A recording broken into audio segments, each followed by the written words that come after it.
program MBG ini semuanya berdampak positif. Dan jujur saya juga waktu awal-awal running melihat anak-anak sekolah itu, anak terutama di menerima manfaat saya itu benar-benar tersipu dari ahli gizi, dan juga kita ada kepala chef. Berarti setiap kali dikontrol terus bang? Betul. Kualitasnya? Betul, jadi dari ahli gizi sama kepala chef dan koki-koki di kitchen itu alhamdulillah kepala chef juga udah profesional, koki-koki pun juga udah profesional, jadi untuk kualitas dan kebersihan makanan itu sangat terjamin dan terjaga, karena kita tidak mau adanya terjadinya komplain dan juga ya amit-amit keracunan seperti itu.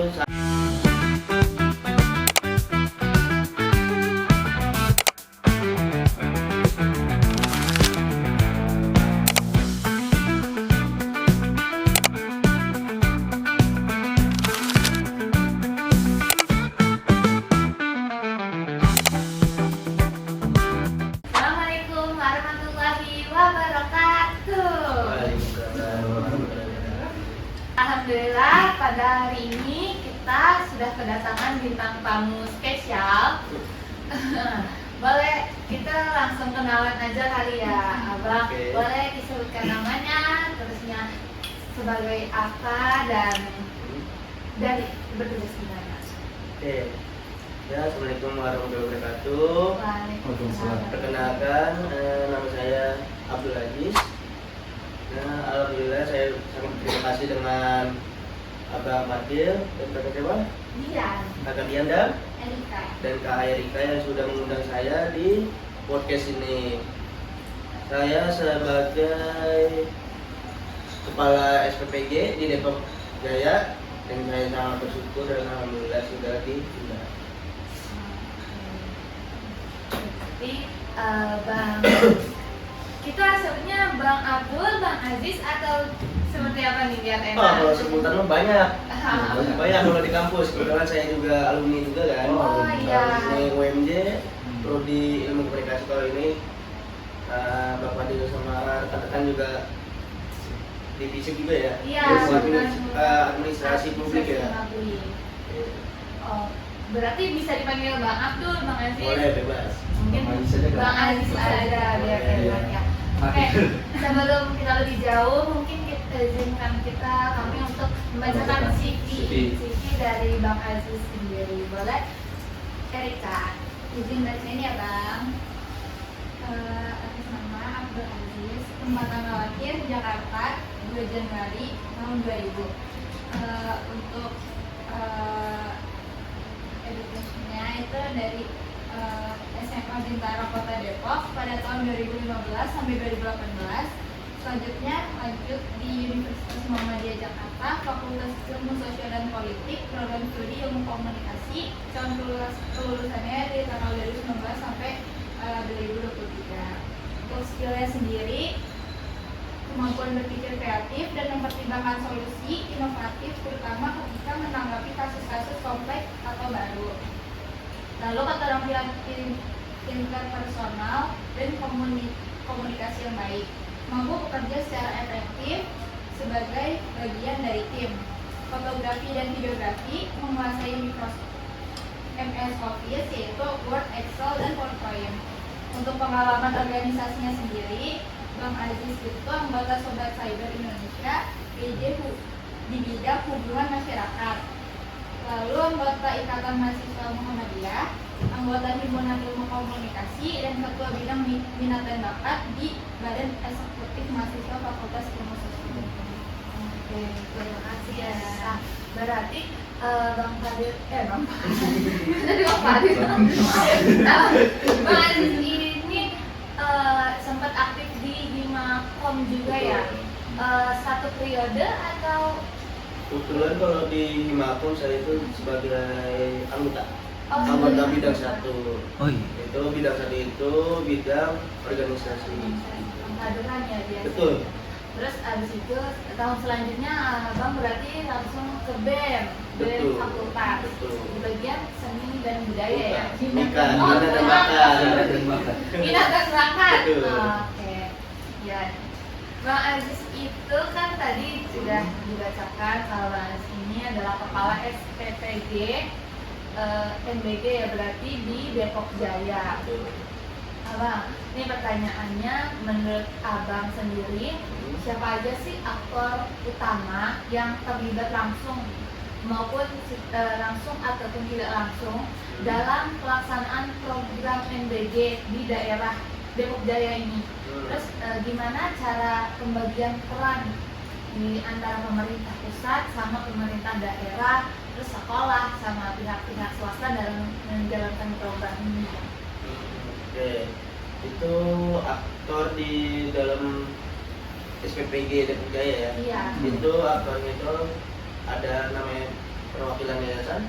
Itu perwakilan yayasan itu setara dengan saya juga sebagai kepala SPPG. Jadi kepala SPPG dan perwakilan yayasan itu harus setara dan harus balance begitu.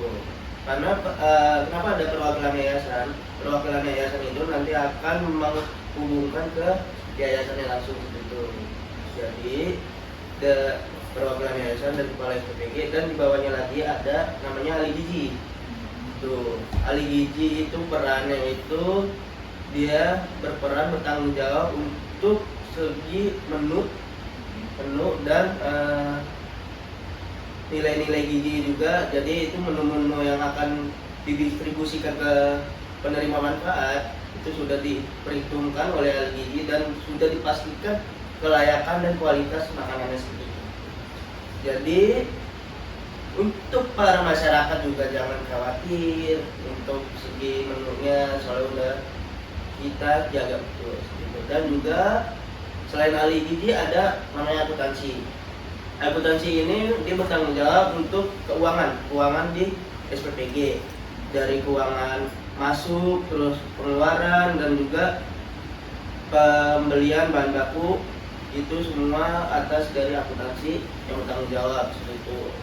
Dan juga ada asisten lapangan. Nah, asisten lapangan ini dia perannya sangat banyak. Kenapa sangat banyak? Karena dialah yang akan terjun ke sekolah-sekolah dan juga warga sekitar, menjaga keamanan dan kestabilan dapur dan warga seperti itu. Dan juga nanti kalau misalnya ada kenapa-napa, itu asisten lapangan yang akan turun, yang akan menyelesaikan dan nanti akan melaporkan ke kepala SPPG. Kalau sekiranya belum cukup dari asisten lapangan, nanti kepala SPPG akan juga ikut turun dan terjun seperti itu. Dan juga untuk ke pihak-pihak sekolah juga kita sebelum memulai SPPG ini berjalan, kan juga kebetulan alhamdulillah itu udah 2 bulan berjalan. SPPG Depok Jaya ini sebelum running dapur ini kita lakukan MOU ke sekolah-sekolah sebelum. Dan juga kebetulan kita ada 7 sekolah yang ber-MOU sama kita, dan itu total itu ada 3.664 dalam satu hari. Jadi kita itu dari Senin sampai Jumat itu kita mengirimkan menu MBG itu sejumlah 3.664 dengan jumlah karyawan 47. Jadi tugas kepala SPPG pun juga sangat berat. Bahkan saya dari awal-awal running sampai nggak tidur selama 2 minggu. Itu sibuk ngapain aja tuh Bang? Jadi tugas kepala SPPG itu mengawasi, mengontrol di dapur seperti itu. Jadi kenapa saya nggak tidur 2 minggu, ya itu tugas saya. Tapi selama abang bertugas ini ada kendala seperti menunya basi? Alhamdulillah kalau segi menu nggak ada, karena dari ahli gizi dan juga kita ada kepala chef. Berarti setiap hari dikontrol terus bang? Betul. Kualitasnya? Betul. Jadi dari ahli gizi sama kepala chef dan koki-koki di kitchen itu alhamdulillah kepala chef juga udah profesional, koki-koki pun juga udah profesional. Jadi untuk kualitas dan kebersihan makanan itu sangat terjamin dan terjaga, karena kita tidak mau adanya terjadinya komplain dan juga ya amit-amit racun seperti itu sangat saya hindari, cegah gitu. Berarti tadi ada kepala chef, ada kepala dapur, berarti berbeda juga dengan kepala chef itu. Kalau kepala dapur itu yang bertanggung jawab ke seluruh. Oh, berarti jatuhnya abangnya sendiri ini kepala dapurnya. Betul. Terus di bawahnya lagi ada ahli gizi, akuntansi, sama iya. asisten lapangan. Nah, kalau kepala SPPG ahli gizi dan akuntansi itu dari Badan Gizi Nasional langsung. Beda dengan yang dari yayasan ya. Nah, kalau yang dari yayasan itu seperti asisten lapangan dan pokoknya 47 karyawan itu dari yayasan, dan kita itu mengambil karyawan itu di warga sekitar SPPG seperti itu. Kenapa warga sekitar SPPG? Karena kita dari pusat pun menganjurkan untuk memperdayakan warga sekitar. Itu ada kriteria umurnya untuk daftar atau yang diambil misalnya cuma ibu-ibu aja atau enggak yang anak muda aja atau seperti apa? Oke, untuk kriteria umur itu dari pusat pun dibatasi. Di umur 50 ke atas itu ya diajukan tidak dibolehkan. Kenapa tidak dibolehkan? Itu kerjanya sangat berat. Ya, tenaga ya yang dibutuhkan ya, Bang. Berarti di bawah 50 kalau bisa. Boleh. Maupun laki-laki, perempuan, ibu-ibu. Dan juga di dapur saya pun juga ada di umur lahiran tahun 2002 tidak ada. Oh, dulunya masih muda ya? Ada juga. Oke. Kalau tadi udah membahas soal di dapurnya nih. Terus pertanyaannya bagaimana gimana sih pola koordinasi antara pihak SPPG dengan dapur penyedia, sekolah, sama dinas kesehatan dan pihak pengawasan lainnya? Bagaimana pola koordinasinya? Dapur penyedia itu SPPG ya? Oh iya. Jadi satu. Jadi tadi dari segi koordinasi ya? Iya, segi Koordinasi. koordinasinya. Oke. Pas awal-awal minggu awal operasional dapur kami itu kedatangan dinas kesehatan, itu dia langsung datang ke dapur tanpa dikasih tahu atau dihubungi terlebih dahulu, jadi sistemnya dadakan. Jadi saya sebagai kepala SPPG juga harus siap. Kenapa itu harus 24 jam ya itu bisa kadang-kadang ada sidak dadakan gitu. Jadi waktu awal-awal itu di kesehatan itu untuk melihat segi dari persiapan dari dapur seperti kayak alat-alat, terus perlengkapan dan juga menu juga dilihatin. Ya IKL lah, kunjungan untuk penjagaan alat-alat persiapan dapur gitu. Jadi dari Dinkes, terus dari kelurahan, dari Pemda itu kita saling koordinasi. Kenapa harus saling koordinasi? Itu agar terjalinnya komunikasi dengan baik. Gitu. Kayak misalnya kalau ada apa-apa kita enak jadi nanti koordinasinya ke pihak-pihak yang berkaitan. Dan juga selain kayak Dinkes, kelurahan dan segala macam dari dinas-dinas lain, kita juga ada namanya Korwil. Korwil itu koordinator wilayah. dari BGM. Jadi setiap daerah itu ada Korwil masing-masing itu. Korwil di Depok gitu. Sebelum ke Korwil kita ke Kocam, koordinator kecamatan. Tuh. Jadi kalau misalnya ada apa-apa, terus ada yang kurang atau apa gitu di dapur, kalau ada masalah kita koordinasi ke Kocam juga. Itu nanti Kocam akan membantu semua. Oh, berarti ke Kocam dulu baru ke Korwil. Betul. Oh, seperti itu. Jadi ada tahapannya ya. Hmm. Oke. Nah, Nah, Abang, tadi kan kita udah berbicara soal keracunan ya. Dari banyaknya kasus nih, soal kasus keracunan. Menurut Abang selaku kepala SPPG, aktor mana yang paling banyak menghadapi tantangan atau memiliki kelemahan dalam menjalankan perannya? Menurut Abang selaku kepala SPPG. Oke, kalau dari segi kasus keracunan ya, Ada itu risetnya. dari segi kita kedatangan bahan baku supplier. Jadi saya sebagai kepala SPPG juga bertanggung jawab atas freshnya bahan baku itu yang sangat krusial banget dari bahan baku datang.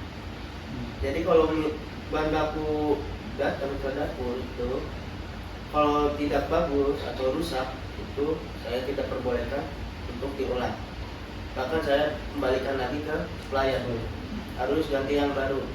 Jadi saya itu dan ahli gizi dan chef di dapur itu selalu fresh bahan bakunya gitu. Itu agar mencegah terjadinya keracunan, basi gitu.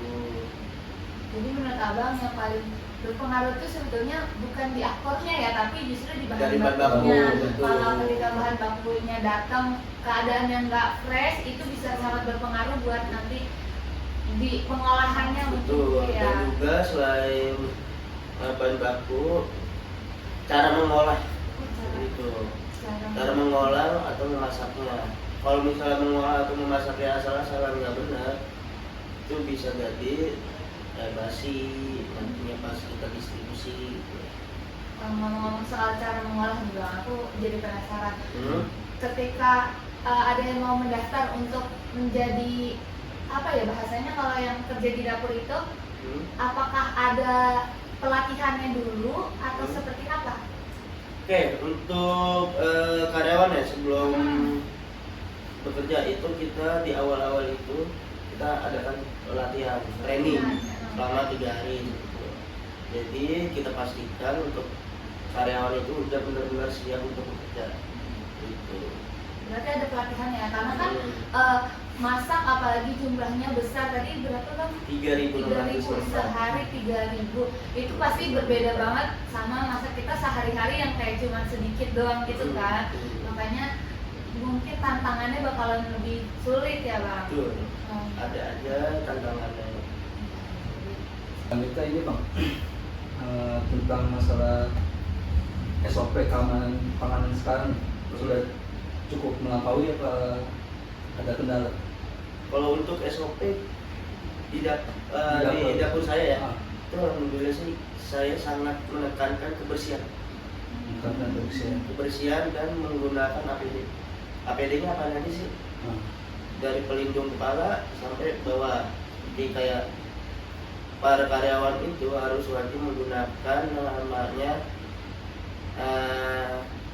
pelindung kepala yang hairnet harus wajib pakai hairnet, masker, dan sebelum pakai sarung tangan wajib harus mencuci tangan pakai sabun, harus pakai sarung tangan, dan juga kita ada alas kaki khusus di dapur, pakai sendal khusus buat dapur. Jadi sendal itu nggak boleh dibawa keluar, nggak boleh dipakai di luar gitu.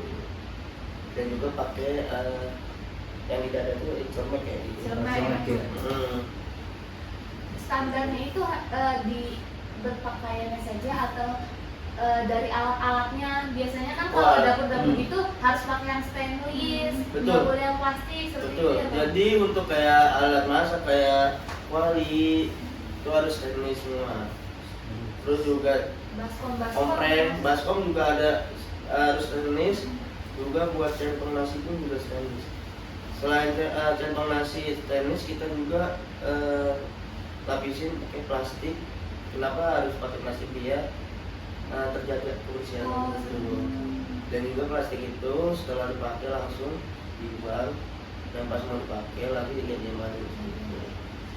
Jadi standarnya juga ada di alat-alatnya, ada di tiap karyawannya. Selain alat-alat, kompreng pun atau tray juga stainless. Ya, itu yang kemarin juga sempat jadi ini ya, banyak yang ada omongan seperti itu ya, kompreng. Berarti makanya standarnya stainless Betul semuanya. semuanya. Sampai itu nih Bang, Hmm? jika dapat memberikan satu rekomendasi Bang buat pemerintah nih, Hmm. rekomendasi apa yang paling prioritas untuk menjaga keberlanjutan MBG? Kalau rekomendasi ya untuk pemerintah daerah khusus kayak di Depok kan wali kota ya. Ah, Untuk wali kota sih saya ingin itu selalu mendukung program MBG ini karena program ini sangat berdampak positif sekali dari selain masyarakat kayak penerima manfaat itu mendapatkan gizi dari makanan dan juga warga sekitar pun juga berdampak. Itu kayak membuka lapangan pekerjaan gitu. Dan juga UMKM juga semakin bertumbuh adanya MBG gitu. Ya selebihnya mendukung ya program MBG ini. di dukungan dari bentuk dukungan ya Pak. Betul. Tadi aku mau sedikit bertanya, tadi kan abang bahas supplier ya, berarti bahan baku yang abang di dapur gunakan itu dari supplier semua ya? Maksudnya, Kebetulan di dapur saya itu supplier itu CV. Nah jadi CV itu udah menangani supplier dari hewan nih kayak ayam, telur itu dari CV semua. Jadi kita itu satu supplier. satu dari supplier CV. aja dari situ udah termasuk dagingnya, udah termasuk ayam, sayur, semuanya ambilnya dari situ. Enggak ganti kan? Nah, beda dong, beda rumah. Beda kan kalau Beda kita wilayah. kalau belum ada berarti? belum Enggak. nggak masuk. Paling sering menunya apa nih Bang? Kalau kita sih paling sering itu menggunakan ayam ya. Oh ayam. Karena ayam itu rata-rata sangat disukai, digemari sama anak-anak sekolah dan juga proteinnya juga bagus juga. Di abang itu tadi sekolahnya hanya SD, SMP? Oh SD aja. SD aja. Oh iya ayam sih memang paling cocok karena anak SD nggak mau banyak yang macem-macem biasanya. Yang penting udah suka gitu ya Dan Bang. juga kita ngolah ayam itu beda-beda. Kayak misal hari ini ayam katsu, besoknya ayam apa, agar tidak bosan. Iya di berbagai olahan Betul. ya Bang. Oh. Betul. Untuk menunya itu berarti setiap hari berganti. Untuk menu setiap hari kita ganti-ganti menunya dan juga yang tadi buat nentuin menu itu tugasnya ahli gizi dan chef. Jadi di hari Jumat atau di hari Kamis itu chef dan ahli gizi udah menentukan menu untuk minggu besoknya. Minggu ke depan. Betul. Kalau ahli gizi itu setiap hari berarti berada di lapangan, berada di dapur. Di dapur ya. Kalau jam ahli gizi itu berat juga sama kayak kepala SPPG, dia jamnya itu kalau di dapur saya itu dari jam 12 malam sampai dengan jam 11 siang. 12 malam. Jam 12 malam sampai jam 11 siang. Dan juga saya dan ahli gizi ganti-gantian, misal hari ini ahli gizi masuk malamnya, besok malamnya saya. Itu ganti-gantian. Berarti emang dapur ini bekerjanya operasionalnya 24 jam. 24 jam. Masaknya 24 jam. Enggak juga. Masaknya kan di malam hari. Masaknya di malam karena buat makan. Biasanya anak SD itu makan jam istirahat kan ya? Kalau SD itu tergantung dari sekolah masing-masing gitu. Kalau kita itu mulai distribusinya itu di jam 6 paling cepat ya, jam 6 paling lambat itu jam 7 batasnya. Oh, jam 7 pagi itu. Kalau kita itu ada dua sekolah yang kelasnya ada siangnya juga. Oh, jadi nggak serentak semuanya sama Pagi ya? juga ada siangnya juga. Ada yang pagi, ada yang Siang siang. betul. Aku mau nanya nih Pak, menurut Abang nih, siapa sih yang bertindak sebagai komunikator utama dalam kebijakan MBG di daerah Depok ini? Menurut Abang? Gimana? Lagi fokus ke picok nih kayaknya. Menurut Abang, siapa yang bertindak sebagai komunikator utama dalam kebijakan MBG di daerah Depok ini? Kalau kebijakan itu kebijakan buat ini ya dapur ya. Ya. Itu dari pusat. Nah pusat nanti akan lewat ke Korwil. Korwil nanti akan menyebarkan di grup. Jadi kita itu setiap daerah ada grup yang ada Korwil seperti itu. Jadi nanti ada kayak kebijakan, peraturan dari pusat itu semuanya berkomunikasi lah. Jadi seperti itu. Dan kalau misalnya kebijakan di dapur itu yang tanggung jawab itu yang membuat kebijakan di dapur itu kepala SPPG.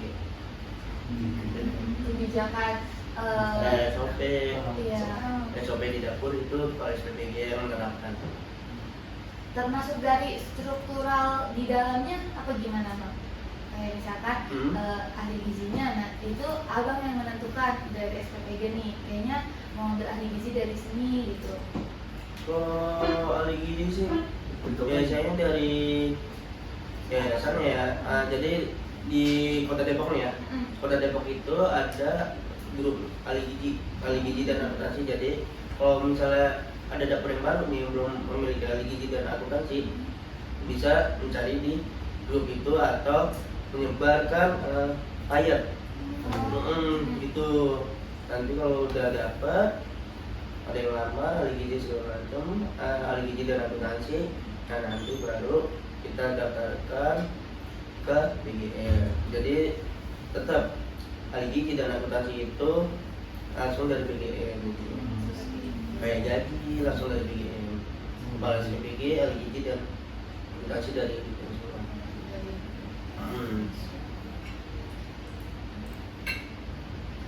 Iya, mau nanya lagi nih.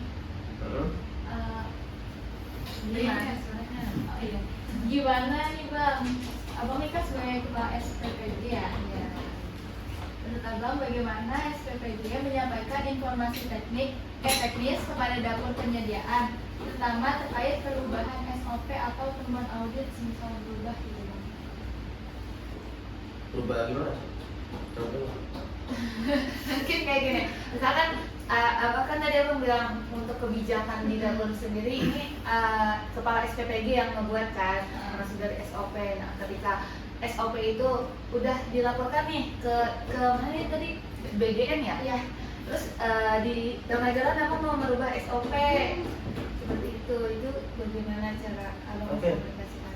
Kalau untuk SOP sih sebenarnya dari pusat pun juga ada. Jadi saya cuma menambahkan SOP aja. Jadi kita itu dari pusat itu namanya juknis itu semua peraturan kebijakan dari pusat itu udah ada semua. Jadi kepala SPPG itu tinggal menerapkan dan tinggal kalau misalnya ada yang kekurangan atau apa bisa ditambahkan sesuai di lapangan, kondisi lapangan. Jadi dari pihak sana itu sebetulnya udah ada SOP. Dari pusat. Dari pusat sudah ada SOP seperti ini.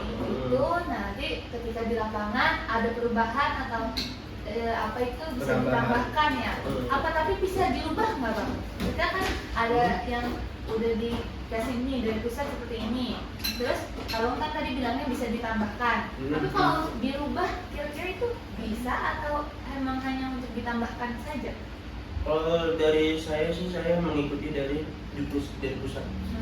Jadi nggak ada yang dikurangin, cuma ada penambahannya dari kita sendiri. Ya, disesuaikan sama di lapangannya ya. Oh iya. Oke, ini balik lagi bahas keracunan lagi nih bang. Walaupun alhamdulillah di dapurnya abang nggak pernah terjadi keracunan sampai ya bang.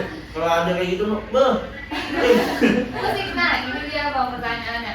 Kira-kira nih bang, seandainya saja ini kalau misalkan alhamdulillah di dapur abang terjadi keracunan, dari abang sendiri sebagai ketuanya nih, bagaimana cara abang biar mengkomunikasikan keluarga jangan panik gitu, seperti apa bang kira-kira?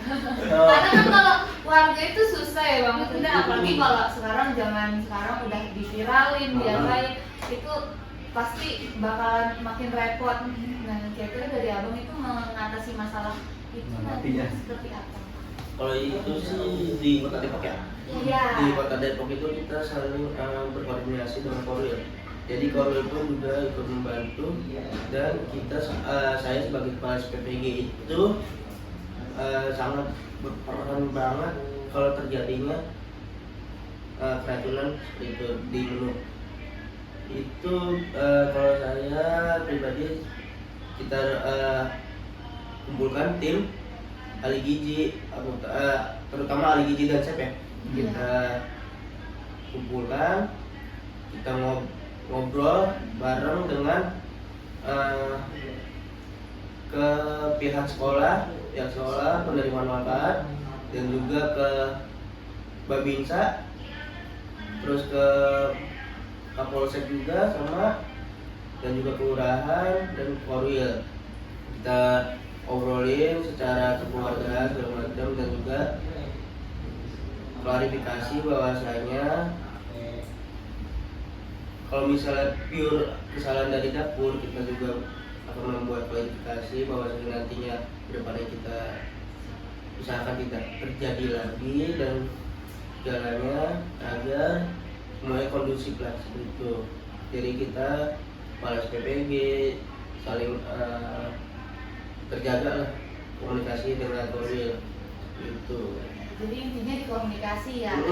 Dan ya tadi di pasokan supply balik lagi kita untuk menghindari terjadinya menu keracunan itu, kita benar-benar harus menjaga namanya bahan baku dan cara mengolah gitu. Bahan baku, komunikasinya juga ya Bang. Karena mungkin kalau misalkan saling berkomunikasi ini dari awal udah bilang kayaknya bahan bakunya kurang bagus, itu kan bisa langsung dicegah ya Bang. Betul.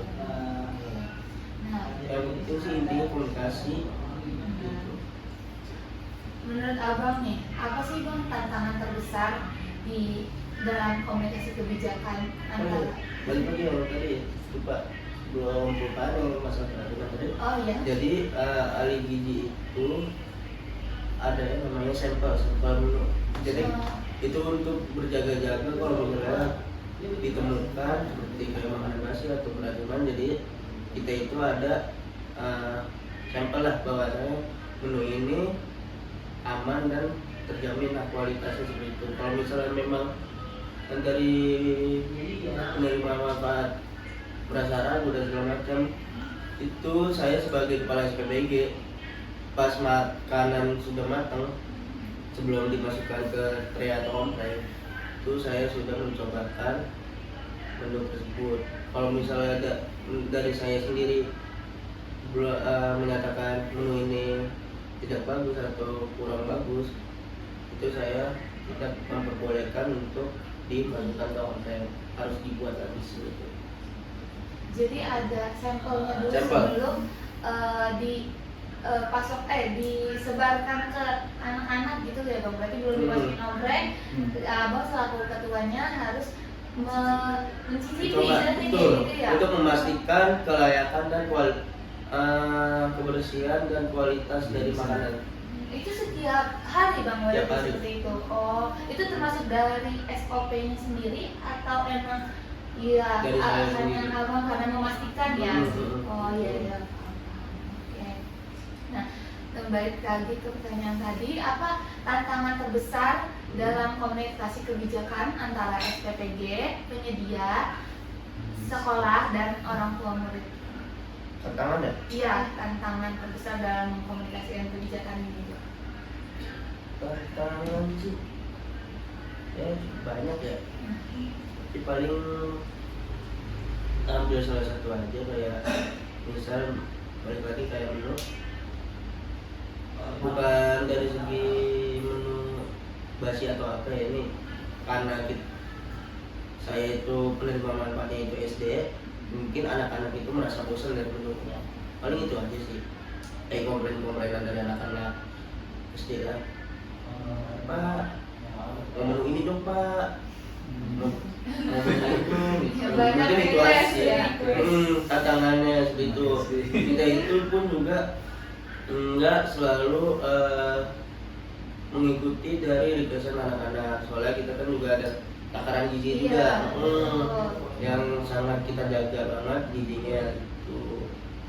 kalau ngikutin dari anak-anak mungkin kalau kemauan anak-anak kan kayak Indomie gitu sebetulnya gampang kan bang gitu kan, ya udah dikasih aja cuma kan itu nggak sesuai sama gizi yang dibutuhkan ya. Kalau misalnya requestnya oke, pas dan juga ahli gizi mensetujui, oke, kita ikutin request tersebut.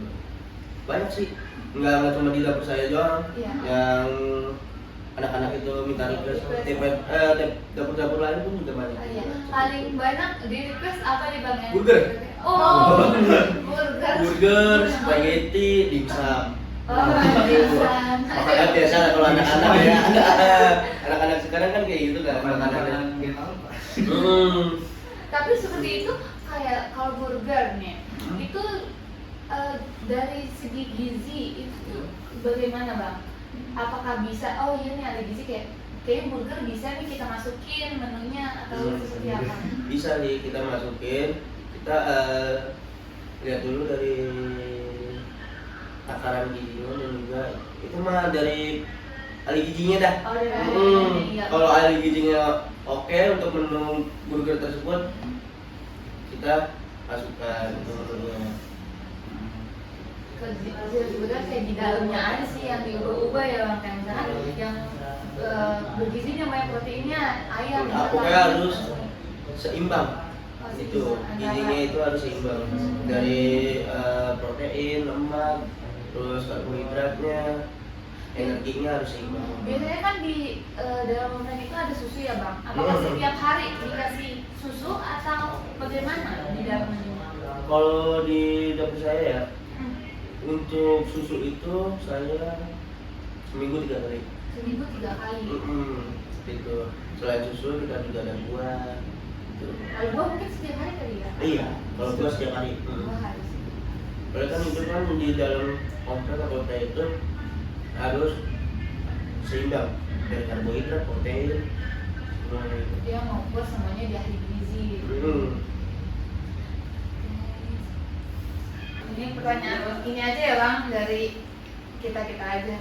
Kalau dapur berarti beroperasi itu dari Senin sampai Jumat. Sabtu sama Minggu kosong berarti ya bang. Kalau di peraturan sekarang sih harus 6 hari ya. 6 hari itu kan kalau di wilayah dapur saya kan hari Sabtu kan anak sekolah kan masuk. Jadi kita di hari Jumat yang kita kirim. Jadi dari menu basah diopen dan juga kita kirimkan menu keringan. Untuk di hari Sabtu kita alihkan ke hari Jumat. Oh, seperti menu keringan itu maksudnya seperti apa nih bang? Kayak ada susu, buah, roti. Oh, yang gitu. sudah tidak perlu dimasak gitu ya? Betul. Berarti itu semua sekolah atau seperti apa? Karena kan Semua juga Sabtu itu biasanya banyak yang libur. Tapi paling Kalau di penerima manfaat saya itu di sekolah itu di hari Sabtunya libur. oh libur semua. Jadi penerima manfaatnya itu ada 7 sekolah.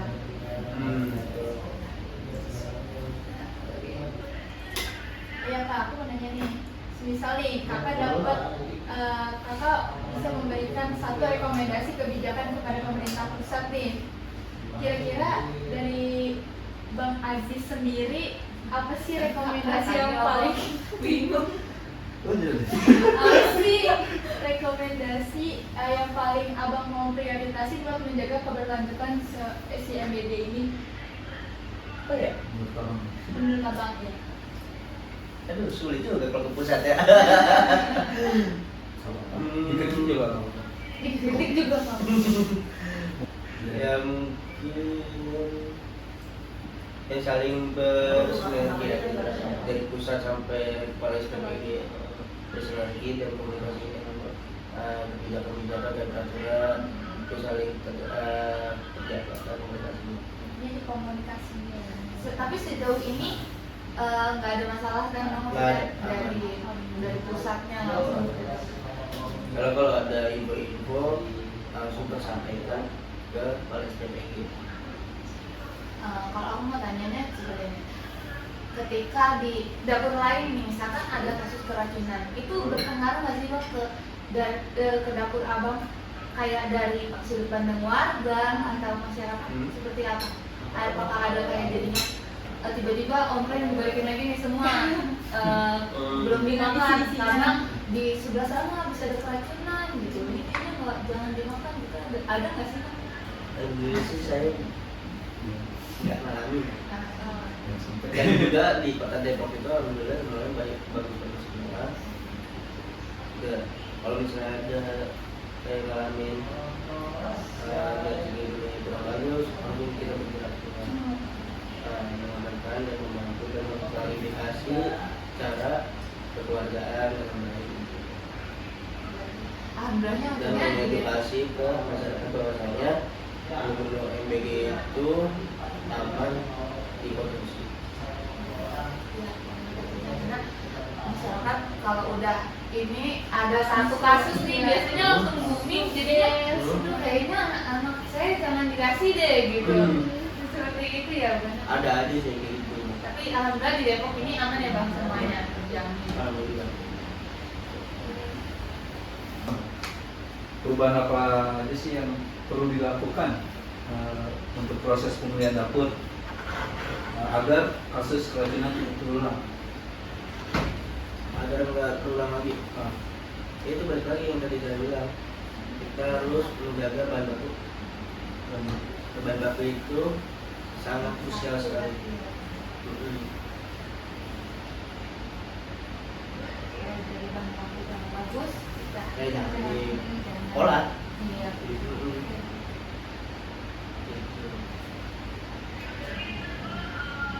Saya kali ya nanya ya, di daerah kalian udah ada dapur belum? Jadi aku udah Berapa dapur? berapa ya, baru 4 atau 5 dapur karena kan baru di beberapa sekolah-sekolah aja nih Bang yang dapat, terutama sekolah ada aku kan. Nah itu tuh baru Itu di mana? di SMP 8 Tangsel. Oh Tangsel. Tangsel ya. Itu adik aku tuh baru kayak 4 sampai 5 bulanan baru dapat MBG, baru turun. Jadi katanya baru beberapa aja belum seberapa. Adik Kak Erika kelas apa? Kelas berapa? 7 Oh, di kelas SMP. 7. Oh, iya. Gimana tanggapannya? Mengenai menu-menunya itu. Jujur kata adik aku ya, dia mah kata adik aku, katanya enak, cuman adik aku kan juga bawa bekal lagi kan. Ada beberapa makanan memang yang seperti tadi ada yang bahan-bahannya kurang bagus, jadi pas diolah rasanya juga kurang enak. Jadi akhirnya kan gak kemakan, jadi harga habis saya dibuang. Tapi so far selebihnya Bagus sekali. suka ya. Kalau di rumah aku tuh Bang, jadi ada emang kayak ini jadi sedikit cerita nih. Iya. Boleh. Jadi ada anak satu keluarga lah intinya gitu. Dia ya lumayan gimana terbilangnya kurang mampu kali ya Bang, maaf. Nah, jadi anaknya itu ibunya suka cerita ke orang tua aku, kadang anaknya kalau pulang sekolah sengaja menu-menu yang teman-temannya nggak makan dibawa pulang ke rumah, kayak mungkin susu atau gimana makanan-makanan itu dia bawa pulang ke rumah dan nanti dimakan sama keluarganya bareng-bareng gitu. Kadang aku ngerasanya sebenarnya dari banyaknya omongan-omongan gitu ya Bang, ada bagusnya juga terkadang ininya, karena dampaknya itu mungkin nggak dirasain sama kita, tapi banyak yang lebih membutuhkan. Yang aku melihat sendiri contohnya di teman aku, mereka jadinya ngerasain kayak hari ini nih dia bawa pulang ini anaknya gini-gini, suka cerita orang. Kalau kemarin ditanyain tuh Umi anak aku sempat nanya gitu, gimana gitu mau masak apa di rumah gitu. Ini anak-anak tadi pagi habis minum susu, abangnya ngebawain pulang itu susu dari teman-temannya banyak banget dibawa pulang. Ada pisang yang dibawa karena anak-anak SMP itu nggak tahu buah-buahnya nggak dimakan, diolah sama orang tuanya jadi buah pisang, jadi apa di rumah seperti itu. Itu dia. Makanya saya berharap dengan adanya program MBG ini semuanya berdampak positif. Dan jujur saya juga waktu awal-awal running melihat anak-anak sekolah itu anak, terutama di menerima manfaat saya itu benar-benar ke situ Mbak. Dan persis banget yang diceritakan oleh Kak Dian, persis banget tuh. Langsung di mata kepala saya gurunya cerita itu. Langsung. Berarti yang kayak gitu sebetulnya ketika orang itu membutuhkan pasti akan sangat bermanfaat MBG ini sendiri ya Bang. Betul. Makanya sayang sekali kalau masih ada segelintir orang yang meragukan MBG. Soalnya udah banyak banget masyarakat yang yang bisa merasakan positifnya. Contoh kayak tadi Katian dan cerita itu. Tuh, apalagi saudara-saudara kita yang ada di daerah Papua, Papua Pegunungan, dan pelosok-pelosokan itu sangat mereka itu sangat senang lah ada MBG ini. Bahkan dikit cerita ya, bahkan saya lihat kayak video-video IG Instagram, TikTok, SPTG kayak di daerah Sulawesi, Kalimantan, ada tuh mereka itu mengirimkan menggunakan kapal. Pas sampai di sekolahan, anak-anak sekolah itu benar-benar sangat membutuhkan. Pakai kapal itu maksudnya kapal yang kayu gitu kali ya Bang? Kayak kapal motor yang Oh, aksesnya nggak iya. bisa digunain pakai mobil. Oh, gitu. Karena misalnya di pelosoknya ya Bang, di dalamnya jadinya ininya juga kayak kalau MBG itu kan berarti dari kalangan SD ya, SD, SMP, Udah dari TK, TK. PAUD, SD, SMP, SMA, terus balita di umur 3 tahun, terus ibu nyusuin, ibu hamil juga. Oh dapat. Nah, cara ini gimana Bang? Maksudnya pembagiannya? Kalau ibu menyusui balita sama ibu hamil itu kita sebutnya B3 kan. B3 itu kita koordinasi dengan posyandu setempat, posyandu kayak di RW, kita koordinasi, kita mendata, datanya kita distribusi kita posyandu. Nanti dari posyandu kan ada posyandu akan memberitahukan atau membantu mengirimkan ke B3 itu.